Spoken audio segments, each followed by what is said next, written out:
சையதுனா ஹசன் ரலியல்லாஹு தஆலா வளர்ந்து பெரியவனாக இருக்கிறாங்க. அலி ரலியல்லாஹு தஆலா அவர்கள் ஃபாத்திமா நாயகி வஃபாத் ஆனதற்கு பிறகு இன்னொரு கல்யாணம் முடிக்கிறாங்க. அப்படி கல்யாணம் முடித்து அதிலே ஒரு ஆண் குழந்தை பிறக்கிறது. அதற்கு முஹம்மது என்று பெயர் வைக்கிறாங்க. முஹம்மது இப்னு ஹனஃபியா என்று வரலாற்றில் அவர்களை பேசுவார்கள். அவர்களும் வளர்ந்து மிகப்பெரிய அறிவாளி, ஆற்றல், திறமை, வீரம் மிக்கவர்களாக திகழ்ந்தாங்க. அத்தா ஒன்று, அம்மா வேற.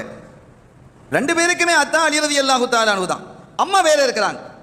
இந்த ரெண்டு பேருக்கும் இடையில் குடும்ப விஷயத்தில் ஒரு பிரச்சனை வந்து ஒரு மனக்கசப்பு ஏற்பட்டு இருவரும் பிரிந்திருக்கிறாங்க. அப்படி ஒரு சூழல் ஏற்பட்டது. இப்போ இந்த முஹம்மது இப்னு ஹனஃபியா தம்பி ஒரு கடிதம் எழுதுறாங்க அண்ணனுக்கு, ஹசன் ரலியல்லாஹு தஆலா அவர்களுக்கு எழுதுறாங்க, என்னுடைய தந்தையும் உங்கள் தந்தையும் ஒருவர் தான் அலிநாயகம். ஆனால் என் தாய் ஒரு சாதாரணமான ஒரு பெண்மணி, உங்கள் தாயோ சொர்க்க பெண்களினுடைய தலைவி.